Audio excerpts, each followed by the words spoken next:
Imagine a village so cut off from the rest of America that the only way to send a letter, deliver a package, or receive a prescription medication is to load it onto the back of a mule and walk it 8 miles down a narrow canyon trail. Imagine a community where no road connects you to the nearest highway, where helicopters handle the most urgent emergencies, and where the postal mules have been making the same steady journey down the same rocky switchback path for well over a century, carrying everything from birthday cards to baby formula to the kinds of everyday supplies that most Americans simply drive to a store and pick up without a second thought. Imagine that this place is not some remote corner of the developing world, not some rugged outpost in a distant mountain range on another continent, but an actual incorporated village sitting inside the United States, tucked so deep inside a side canyon of the Grand Canyon that it has remained, in many essential ways, genuinely apart from the modern world, even as the rest of the country has changed almost beyond recognition around it. This is Supai, Arizona, home of the Havasu people, and if remote and extraordinary corners of American life like this one genuinely fascinate you, go ahead and hit subscribe right now, because today we are walking through exactly how life actually works for the roughly 400 to 500 people who call this remarkable, unreachable village home. Turn on notifications as well, because we have plenty more journeys like this one still to come, and you will not want to miss where we head next. Supai sits at the bottom of Havasu Canyon, a side canyon that branches off the main corridor of the Grand Canyon in northwestern Arizona, roughly 11 miles below the canyon rim above. The village itself rests at an elevation of approximately 3,160 feet above sea level, hemmed in on all sides by towering red and tan sandstone walls that rise several hundred feet straight up from the canyon floor, giving the community a sense of being genuinely enclosed within the earth itself, cradled between ancient geological formations that were already old beyond imagining, long before any human being ever set eyes on them. The nearest paved road ends at a small trailhead parking area on the canyon rim, and from that point the only way down into the village is by foot, by horseback or mule, or by helicopter. There is no road, there is no alternative route, there is simply the trail, winding down 8 miles of switchbacks and canyon floor, and beyond that, the village waiting at the end of it, sheltered beneath its immense red walls beside the brilliant turquoise water of Havasu Creek. That turquoise water is among the most visually striking natural features found anywhere in the American Southwest, and it is one of the central, defining facts of life for the Havasu people, whose very name reflects this intimate connection to the water running through their canyon home. Havasu translates most directly as people of the blue-green water, and for a community that has lived alongside this extraordinary creek for centuries, that name carries the weight of an entire worldview built around a particular relationship with a specific, irreplaceable landscape. The creek's remarkable color comes from the high concentration of calcium carbonate and magnesium in the water, which scatters light in a way that produces that distinctive, almost impossibly vivid turquoise shade that first-time visitors routinely describe as appearing unreal, more like a travel poster than an actual body of water that exists within the borders of the United States.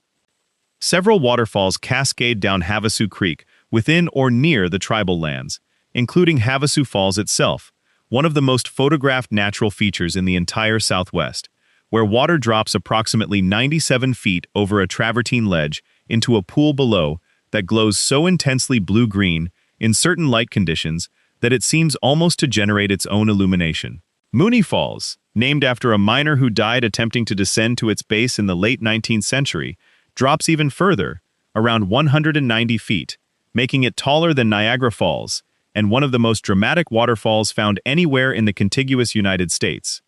These waterfalls are not merely scenic attractions existing for the benefit of outside visitors. They are the physical and spiritual heart of the Havasupai homeland, features of the landscape around which generations of Havasupai life have been organized and oriented,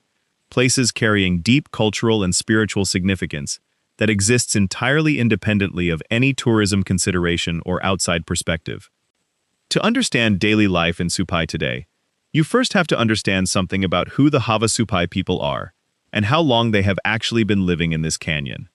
Archaeological evidence and the Havasupai's own oral historical traditions both point to a continuous presence in and around the Grand Canyon region, stretching back at least 8 centuries, and quite possibly considerably longer than that. The Havasupai traditionally organized their lives around a seasonal pattern, well adapted to the particular geography and climate of the Grand Canyon region, spending winters in the canyon floor, where the towering walls provided significant shelter from cold temperatures and wind, and moving up onto the plateau above the canyon rim during summer months, where they could hunt game and gather wild plants across a much wider range of territory. This seasonal movement meant that the Havasupai people maintained an intimate, working knowledge of both the canyon environment and the plateau above it, developing an understanding of this landscape accumulated over many generations of direct, sustained engagement with every feature and resource it contained. The arrival of the United States government's reservation system, in the late 19th century, dramatically reshaped Havasupai life, in ways that created hardships, whose effects have echoed down through every subsequent generation. When the Havasupai Reservation was formally established in 1880, it was drawn in a way that confined the tribe to just over 500 acres in the canyon floor itself, essentially eliminating the plateau lands that had sustained Havasupai life for centuries, and dramatically restricting the community's ability to maintain the seasonal movement patterns that their traditional economy and culture had been built around. The plateau lands that the Havasupai had used for hunting and gathering were transferred into what eventually became Grand Canyon National Park, effectively cutting the community off from a significant portion of their ancestral territory and fundamentally disrupting the way they had organized their livelihoods and their relationship with the broader landscape. This dramatic reduction in tribal land remained a source of deep grievance for nearly a century before a significant, hard-fought expansion of the reservation was achieved in 1975, when the United States Congress passed legislation returning roughly 185,000 acres of plateau land to the Havasupai, in what represented one of the most significant returns of federal land to a Native American tribe in the 20th century. The return of this land was a meaningful moment in Havasupai history, celebrated as a genuine victory for the community's long advocacy, even though the many decades of confinement to the canyon floor had already permanently altered aspects of traditional Havasupai life that could not simply be recovered by a legislative act, however important and overdue. The seasonal plateau lifestyle that had once been central to Havasupai culture had largely faded during the long period of restricted land access, and while elements of traditional knowledge about the plateau lands remained within the community, the daily reality of Havasupai life had by that point become rooted in the canyon itself in ways that a land return, welcome as it was, could not entirely reverse. Life inside the canyon today is organized almost entirely around the village of Supai, a compact settlement sitting in the flat-bottomed canyon floor with Havasu Creek running alongside it. The village contains homes for the resident Havasupai population, a tribal government building that houses administrative offices and serves as the center of local governance, a school serving children from early childhood through 8th grade, a small post office that is directly connected to the famous mule mail delivery system, a health clinic providing basic medical care for community members, a small general store selling groceries and basic household supplies, a cafe, and a modest tourist lodge operated by the tribe that accommodates visitors who have made the journey down from the rim. Beyond the village, the canyon stretches on toward the waterfalls, toward camping areas used by the significant number of visitors who come to experience this extraordinary landscape, and eventually toward the Colorado River itself, several miles further downstream, where Havasu Creek meets the main flow of the Grand Canyon. The post office in Supai holds a distinction that is, as far as any available record indicates, completely unique in the United States, and quite possibly in the entire world among communities belonging to developed nations. It is the only post office in the country where mail is still delivered to the community by pack animal. Every single piece of mail, every package, every prescription medication sent through the postal service, every piece of official correspondence from government agencies, every parcel ordered from an online retailer, every birthday card and holiday gift, and piece of ordinary correspondence that enters or leaves Supai, moves on the backs of mules or horses, carried down 8 miles of canyon trail by a pack train that makes the journey regularly, regardless of weather conditions and seasonal changes, maintaining a continuity of mail service that has been operating in essentially this same form since the late 19th century. The postal workers who manage this operation are themselves an extraordinary feature of Havasupai community life, their work representing a daily, physical, genuinely demanding commitment to keeping the village connected to the outside world through the only overland route available. The mule trains that carry mail and supplies into Supai are a fundamental part of the visual and practical reality of life in the village. On any given day when the pack train arrives, the sound of hooves on the canyon trail, and the particular mechanical rhythm of loaded animals making their way down the switchbacks, serves as its own kind of community announcement, and residents know that mail and supplies have arrived. The animals are loaded at the trailhead on the rim, where drivers help sort and secure loads before beginning the descent, and then the train makes its careful way down through the switchbacks and along the canyon floor to the village, where loads are unloaded, sorted, and distributed. The return journey carries outgoing mail, returning supplies, and any items being sent back to the rim. This cycle has repeated itself continuously across generations, a physical, logistical commitment to maintaining connection that carries genuine cultural weight within the community, as a symbol of both isolation and resilience. Beyond mail, the pack trains and individual mule and horse travel carry much of the heavy supply burden that keeps the village functioning. The small general store in Supai cannot manufacture or grow the vast majority of what it sells, meaning that a steady flow of supplies must make the journey down from the rim on a regular basis. Larger and heavier goods come by helicopter, which serves as the other major link between Supai and the world above the canyon rim, but helicopter service is significantly more expensive than mule transport, meaning that pack animal transport remains the economically practical backbone of the village's supply logistics for everyday goods. Bags of rice, canned goods, bottled water, cleaning supplies, building materials, medical equipment, furniture, appliances, all of it must either come down the trail on the back of an animal or arrive by helicopter. And the community has developed an intimate, practical understanding of what can be sourced locally versus what must be brought in from outside, making supply management a constant, ongoing logistical consideration for everyone from individual households to the tribal administration. Building and maintaining anything in Supai presents construction challenges that would seem almost inconceivable to most American contractors working in connected communities.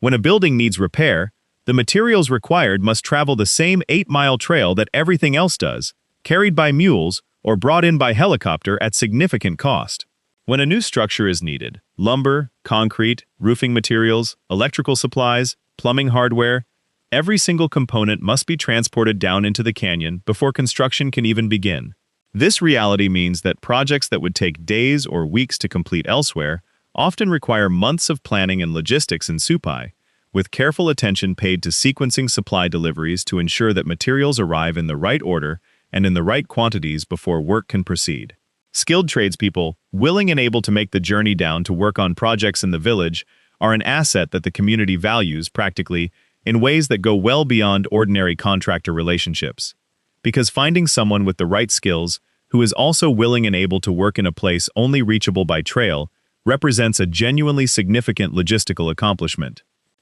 Healthcare in Supai is provided through a clinic serving the village, staffed by medical personnel and capable of handling routine care, basic emergency treatment, and ongoing management of chronic health conditions common in the community. But for anything beyond what this small clinic can address, patients must be evacuated from the canyon, which means either a helicopter medevac, the fastest but most expensive option, or the long journey up the trail by foot or horseback, which is far too slow for genuine medical emergencies requiring rapid intervention. The helicopter landing area near the village is therefore not simply a logistics convenience, but a genuine lifeline, the difference between timely emergency medical care and a delay that could be life-threatening. Community members are acutely aware of this reality, and the reliability of helicopter access, which is itself subject to the weather conditions within the canyon, represents a significant and ongoing concern for the community in a way that most Americans living within easy driving distance of multiple hospitals will never have occasion to fully appreciate. Dental care, specialist medical consultations, surgery, advanced diagnostic imaging, all of the medical services that most Americans access by driving to a clinic or hospital represent genuine logistical undertakings for Supai residents. Appointments require planning the journey out of the canyon well in advance, arranging accommodation and transportation on the rim, navigating the appointment itself, and then making the return journey back down into the village, a sequence that might take several days for what would represent an afternoon errand for someone living in an ordinary American community. This practical barrier to healthcare access has real consequences for community health outcomes. contributing to patterns of delayed care and untreated conditions that disproportionately affect isolated communities throughout Indian country and in remote corners of the United States more broadly. Education in Supai begins at the local school, which serves the village's children from the earliest grades through 8th grade. The school is physically located in the village, staffed by teachers who have made the commitment to live and work in the canyon community, and it provides children with their foundational education without requiring them to leave home during the school years. For high school, however, the situation changes dramatically, because Supai has no high school of its own, and the Havasu community is far too small to support one. High school-age students must leave the village to attend school, typically boarding away from home in facilities elsewhere in Arizona, a transition that represents an enormous adjustment for young people raised in one of the most geographically isolated communities in the country. The psychological and cultural weight of this departure, leaving the canyon that has been the only world most of these young people have known, leaving family and community, adjusting to a profoundly different social and physical environment, is significant and is recognized as such within the Havasu community. The question of what happens after high school, whether young Havasu people pursue higher education on the outside, find work elsewhere, or return to the village, is one that shapes community demographics and cultural continuity in fundamental ways. Supai's economy offers limited formal employment opportunities compared to what exists in larger, more connected communities. The tribe employs a number of community members in various governmental and service roles. The tourist lodge and the cafe provide some employment, and various positions in tribal administration, education support, and the postal and supply operations provide additional jobs. But the overall number of formal employment positions within the village is constrained by the village's size and its economic structure, meaning that young Havasu people who want certain kinds of careers must often pursue them elsewhere, creating the same persistent tension between outside opportunity and home community that echoes through the story of small, isolated communities all over the world. Tourism represents the most significant component of Supai's economic activity, drawing visitors from across the United States and from around the world specifically to experience the extraordinary canyon landscape and the famous waterfalls. The Havasu tribe manages the tourism program through tribal permits, with visitors required to obtain reservation permits well in advance to hike into the canyon, either camping in designated areas or staying at the tribal lodge. This permit system reflects the tribe's authority over access to its own lands and its right to manage the visitor experience in ways that protect both the environment and the community's quality of life. The demand for permits to visit Havasu Falls and the surrounding area is genuinely intense, with the permit reservation system often filling up within minutes of becoming available, reflecting the extraordinary appeal of this landscape to the hiking and outdoor recreation community. The revenue generated through tourism fees, lodge accommodation, and the cafe represents a meaningful source of tribal income that supports services and infrastructure for the community. At the same time, the presence of significant numbers of tourists in the canyon creates real practical challenges for a small community living in a place that was not designed to function as a recreational destination.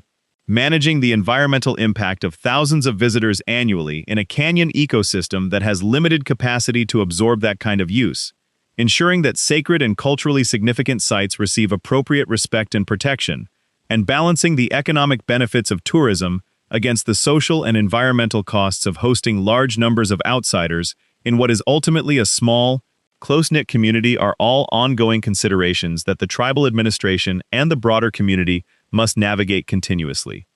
Flash flooding represents one of the most dramatic and potentially devastating natural hazards facing Supai and its surrounding canyon landscape. The canyon's geography, while visually extraordinary, also makes it a natural funnel for water rushing down from the plateau above during intense monsoon storms, and flash floods can move through the canyon with extraordinary speed and destructive force, overwhelming Havasu Creek and sending walls of water, debris, and sediment surging through the canyon floor with very little warning. The community has experienced several significant flood events in its history, including devastating floods in 1990 and again in 2008 that caused serious damage to the village, destroying buildings and infrastructure and requiring significant recovery efforts. These flood events are a reminder that living in the canyon, despite its extraordinary beauty and its deep cultural significance for the Havasu people, involves accepting a certain ongoing vulnerability to the natural forces that have shaped this landscape over millions of years. The Havasupai tribe has invested in flood warning and monitoring systems to improve the community's ability to respond quickly to flood threats, and emergency preparedness protocols are in place to enable rapid evacuation when serious flood conditions are anticipated or detected. Given the geographic constraints of the canyon, evacuation requires either moving to higher ground within the canyon itself or getting people up the trail and out of the canyon entirely, both of which present logistical challenges that the community has had to think carefully about and plan for. The helicopter landing area serves an important role in emergency evacuation capability as well, providing a means of getting people out quickly when trail evacuation would be too slow. These preparations reflect the community's hard-won understanding of the canyon's natural hazards, built up through generations of living within its walls and through the direct experience of past flood events whose consequences shape the community's approach to safety and emergency preparedness. Water management in Supai carries a significance quite different from that found in most American communities, given that Havasu Creek is not merely a water source, but the defining feature of the landscape, the basis of the community's identity and name, and an integral part of the cultural and spiritual life of the Havasupai people. The quality and quantity of water flowing through Havasu Creek is therefore a matter of both practical necessity and deep cultural concern, and the tribe has been actively engaged in monitoring and protecting the creek's water quality, particularly as increased visitor numbers bring increased potential for pollution and environmental degradation within the canyon. Water rights in the American Southwest are enormously complex and politically significant, given the region's aridity, and the Havasupai tribe's ability to protect its access to the water flowing through its canyon represents a foundational concern for the community's long-term future. The broader political relationship between the Havasupai tribe and the surrounding governmental structures, including the federal government, the state of Arizona, and the National Park Service, which administers the Grand Canyon National Park lands surrounding the tribal reservation, shapes daily life and governance in Supai in ways both visible and subtle. The tribe operates as a sovereign governmental entity, managing its own internal affairs, making decisions about land use within the reservation, managing the tourism program, and providing governmental services to community members. At the same time, the tribe must navigate relationships with federal agencies that control significant aspects of the broader canyon environment, negotiate access and management agreements affecting how the community uses resources and land, and advocate for tribal interests within a political system whose history with Native American nations is long, complicated, and often characterized by broken promises and dramatically unequal power relationships. Land rights and sovereignty issues remain actively significant in Havasupai political life, as they do in virtually every Native American tribal community in the United States. The memory of the long period of land confinement before the 1975 restoration is vivid within the community, carried by elders who lived through that period and passed down through the oral and documented history that shapes how younger Havasupai people understand their own community's story. Ongoing questions about how the restored plateau lands should be managed, about the boundaries of tribal jurisdiction and authority, and about the appropriate relationship between Havasupai self-governance and the broader framework of federal Indian law continue to surface in tribal politics and in the community's engagement with federal agencies. The National Park Service relationship deserves particular mention given how directly it affects daily life near Supai. The Havasupai Reservation sits entirely enclosed within the boundaries of Grand Canyon National Park, meaning that the tribal community is physically surrounded by federally managed public land, a geographic reality with significant practical implications for everything from access rights to resource management to the experience of visitors who must travel through parklands to reach the trailhead leading down to Supai. The historical relationship between the National Park Service and the Havasupai tribe has not always been easy, given that the original establishment of the Grand Canyon National Park directly involved removing lands that the Havasupai had traditionally used for generations, a process that understandably generated lasting grievance. Contemporary relationships between the tribe and the Park Service involve ongoing collaboration and negotiation, working through the complex web of overlapping interests, responsibilities, and historical legacies that define how this particular piece of the American Southwest is managed and experienced.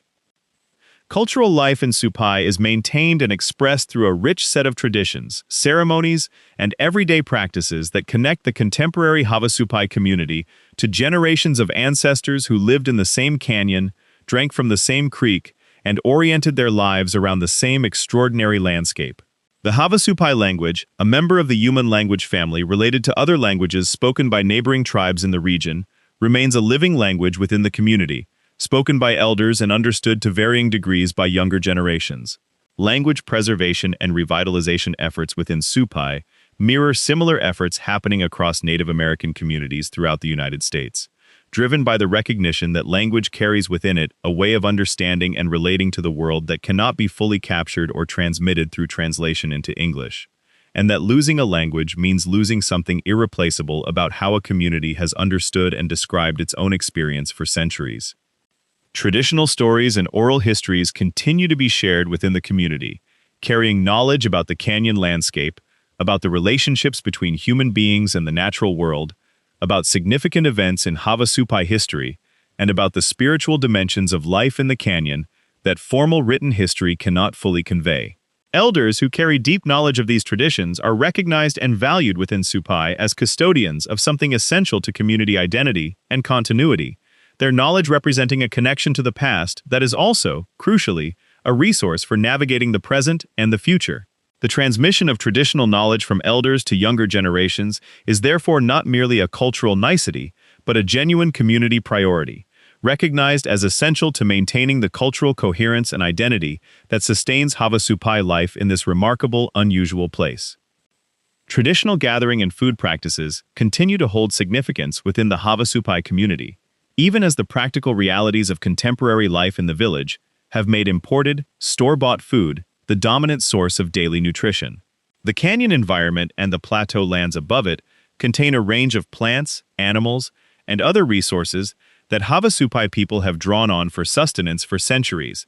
and knowledge of these resources, how to find them, how to prepare them, what their seasonal patterns are, represents a form of environmental literacy built up over generations of intimate engagement with a very specific landscape. Efforts to maintain and pass on this traditional ecological knowledge exist alongside more conventional education, reflecting the community's understanding that practical knowledge of the local environment is both culturally meaningful and potentially practically important, in ways that become apparent whenever the supply chain bringing food down into the canyon is disrupted. Ceremony and spiritual practice in Supai reflect the Havasupai people's deep relationship with their canyon home and with the broader natural and spiritual forces they understand themselves to inhabit. Specific locations within the canyon and on the plateau above carry spiritual significance, connected to stories, ancestors, and events that are woven into the fabric of Havasupai cultural and spiritual life in ways that make the land itself sacred rather than simply useful. The waterfalls in the creek, the canyon walls with their extraordinary geological formations, the plateau lands where seasonal camps were once maintained, all of these places carry layers of meaning that exist entirely outside the framework of recreational tourism or scenic appreciation that outside visitors bring when they descend the trail. For the Havasupai people, this is not a destination. It is home, in the deepest and most historically grounded sense of that word, a home their ancestors built and maintained and defended and were partially dispossessed of and partially recovered, and a home that continues to shape every aspect of how contemporary Havasupai people understand themselves and their place in the world. Daily rhythms in Supai have a particular quality shaped by the physical realities of canyon life. Mornings often begin with awareness of weather conditions, since weather in the canyon affects not just immediate comfort but the practical operation of supply deliveries, helicopter service, and trail conditions. The narrow band of sky visible above the canyon walls gives a particular character to the experience of watching weather develop, with clouds building above the rim sometimes long before any rain reaches the canyon floor, and with the dramatic quality of afternoon thunderstorms amplified by the echoing effect of the canyon walls. Children make their way to school through the village in the mornings, passing neighbors whose families have lived alongside their own families in this canyon for generations. The sounds of the creek running alongside the village provide a constant, familiar background that residents have grown up hearing every day of their lives. A sound so thoroughly associated with home that returning Havasupai people who have been away say that hearing the creek again is itself a form of homecoming. The absence of the usual American infrastructure of roads, drive-thrus, supermarkets, gas stations, and shopping centers gives daily life in Supai a quality that visitors often describe as a kind of genuine simplicity,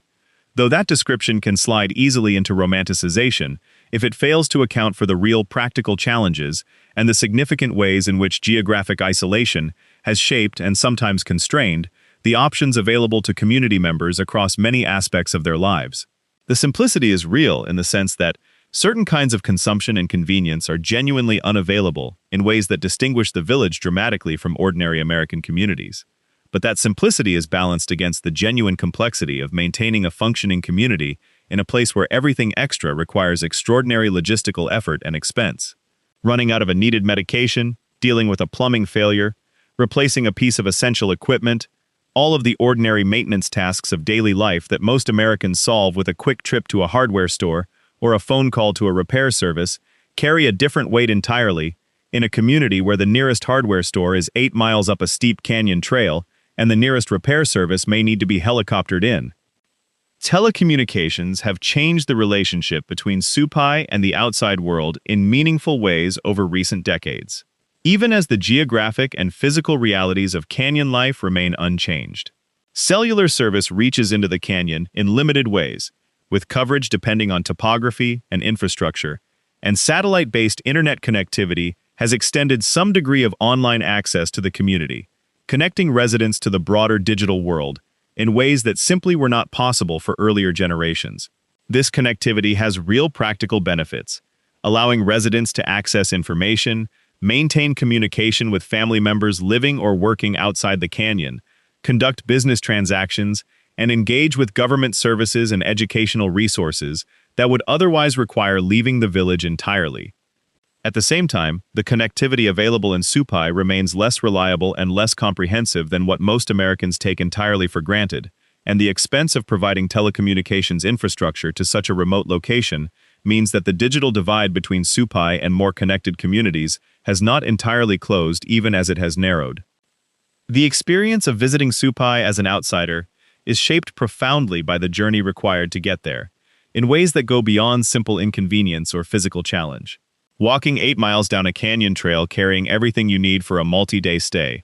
arriving at the village after hours of travel through spectacular but demanding terrain, imposes a kind of temporal and physical filtering on the experience that separates it categorically from driving to a national park and stepping out of an air-conditioned vehicle in a paved parking lot. By the time visitors arrive in Supai, they have already invested something significant in the journey, and that investment tends to produce a particular quality of attention and appreciation that casual drive-by tourism rarely generates. The village and the waterfalls are genuinely extraordinary on their own terms, but experiencing them after the journey required to reach them adds a dimension that would be difficult to replicate in a more accessible setting.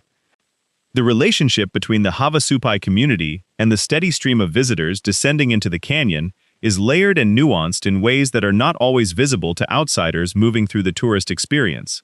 Community members see visitors passing through the village on the way to the waterfalls and campsites, engaging with the cafe and the lodge, and moving through the canyon environment. The community has its own perspective on what this ongoing visitor presence means for the quality of life in the village, for the environmental health of the canyon, and for the cultural and spiritual dimensions of living in a place that is simultaneously home to a small, tight-knit tribal community and a significant natural and recreational attraction, drawing thousands of visitors annually. Managing these competing dimensions of the canyon's identity, sacred homeland, and outdoor recreation destination requires ongoing attention and active governance by the tribe, whose authority over the reservation gives it the legal and political basis to set the terms of visitor access in ways that reflect community values and priorities.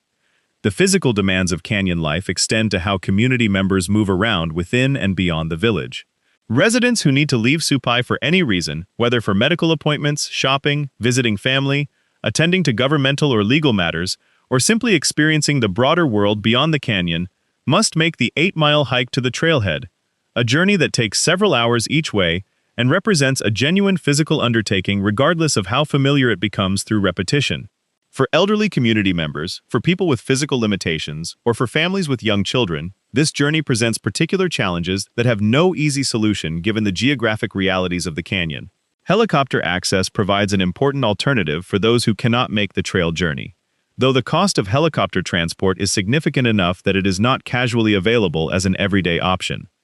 Children growing up in Supai experience a childhood shaped by the canyon in ways that are both extraordinary and, in some respects, practically limiting. The canyon is their backyard, the creek is their playground, the trail to the rim is a journey that most make regularly enough for it to become familiar rather than remarkable. And the moods and seasons of the canyon landscape are woven into the fabric of ordinary life in ways that children growing up in suburban or urban environments rarely experience with comparable intimacy and directness. The extraordinary natural beauty and the strong community bonds of a small, tight-knit village provide a remarkable foundation. At the same time, the practical limitations of growing up in a place without a high school, without the range of extracurricular activities and social opportunities available in more connected communities, and with the knowledge that pursuing higher education or certain career paths will necessarily mean leaving home, shape the experience of Havasupai childhood in ways that community members discuss with a mixture of pride in their home and honest acknowledgement of what its geographic realities mean for young people's options. The question of how Supai and the Havasupai tribe navigate the future is one that community members engage with actively and thoughtfully, aware that the choices made in the coming years will shape what the village looks like for the generations following them. Tourism management represents one significant dimension of this forward-looking conversation, with ongoing debates within the community about appropriate visitor numbers, infrastructure development, and how to balance economic needs against environmental protection and cultural integrity. The permit system and its management reflect the tribe's exercise of sovereign authority over its own land. But the pressures driving demand for those permits, the extraordinary natural beauty of the canyon, the waterfalls, the remarkable specificity of this landscape, are not under tribal control and are not expected to diminish. Environmental sustainability concerns connect directly to these tourism management questions. The canyon ecosystem that makes Supai such an extraordinary place to live and visit is not infinitely resilient in the face of increasing visitor use, and the travertine formations that create the waterfall's remarkable character can be damaged by careless human activity in ways that are difficult or impossible to repair. Water quality management, waste management, in a place where hauling waste out of the canyon involves the same mule and helicopter logistics as bringing supplies in, vegetation management along the trails and camping areas, all of these practical environmental management challenges require ongoing attention and resources in proportion to the scale of the visitor program the tribe chooses to maintain. Climate change adds another dimension to these future-oriented conversations, with potential changes in precipitation patterns carrying significant implications for Havasu Creek's flow and the waterfalls that depend on it. Changes in monsoon storm intensity, carrying implications for the flood risk that has already produced devastating events in the past, and broader regional changes potentially affecting the canyon ecosystem and the plateau lands above in ways that are difficult to predict precisely but warrant serious consideration. The Havasupai people's deep, multi-generational connection to this landscape means that they are, in many ways, uniquely positioned to observe and understand the changes occurring in it, carrying within their community's accumulated knowledge a kind of long-term environmental baseline that scientific monitoring programs of recent decades simply cannot match. Economic development, within the constraints of canyon life, presents ongoing creative challenges for the tribal administration. The tourism program represents the most developed and productive existing economic activity, but dependence on a single sector creates vulnerability, as the community discovered dramatically during periods when the canyon was closed due to flood damage or other disruptions. Development of additional economic activities, whether through expanded online commerce leveraging traditional crafts and cultural products, through specific partnerships with educational or research institutions interested in the canyon environment and Havasupai cultural heritage, or through other creative approaches that work within rather than against the geographic realities of canyon life, represents an area where the community's long-term economic resilience can be strengthened over time. Craft production has a meaningful place within Supai's economic and cultural life, with Havasupai craftspeople producing items including traditional basketry, beadwork, and other cultural art forms that carry both economic value through sale and deep cultural significance as expressions of traditional knowledge and skill. Havasupai basketry in particular has a distinguished historical tradition, with examples of traditional basket designs and techniques appearing in museum collections around the country as examples of extraordinary craftsmanship representing one of the finest basket-making traditions in the American Southwest. Maintaining and transmitting these craft traditions represents both a cultural priority and a practical economic opportunity, connecting the deep history of Havasu material culture to contemporary markets for authentic Native American art. Social life within Supai reflects the particular character of a small, geographically isolated community where genuine anonymity is essentially impossible, and most residents carry the accumulated weight of multiple overlapping relationships, as neighbors, as members of extended family networks, as fellow community members, sharing the practical challenges and extraordinary circumstances of canyon life. Community gatherings, celebrations, and shared events carry a significance and an intimacy that larger, more dispersed communities rarely achieve. Born of the simple fact that everyone in Supai knows everyone else in a way that urban and suburban Americans have largely lost as a feature of daily social life. The shared experience of living in this particular extraordinary place, of navigating its practical demands, and celebrating its remarkable beauty, creates a distinctive community bond that visitors often sense even in brief contact with village residents. The Havasupai Tribal Council serves as the primary governing body of the community, making decisions about land use, resource management, the tourism program, tribal services, and the many other matters that require governance in a small but fully sovereign tribal community. Tribal elections engage community members in decisions about who represents them and what direction the community pursues, with the particular intensity of civic engagement that tends to characterize small communities where every individual vote represents a genuinely meaningful proportion of the total. Tribal governance involves navigating the complex intersection of sovereign tribal authority, federal trust responsibilities, state relationships, and the ongoing practical challenges of providing governmental services to a community in one of the most logistically difficult locations in the United States. Federal services and funding represent an important component of the resource base supporting life in Supai, given the unique legal and political status of Indian reservations within the American governmental system and the federal government's treaty-derived and legally established trust responsibilities toward tribal nations. Federal programs supporting healthcare, education, housing, and infrastructure development on reservations provide resources that Supai's small population could not generate independently, and the tribe's engagement with federal agencies and programs represents a significant dimension of the work of tribal governance. At the same time, the history of federal policy toward Native American tribes, including the long period of land confinement that so dramatically affected the Havasupai, means that the relationship between the tribe and federal authorities is navigated with awareness of that complicated history and with ongoing attention to protecting tribal sovereignty against encroachment. Housing in Supai reflects both the constraints of canyon life and the community's efforts to maintain livable, safe homes within those constraints.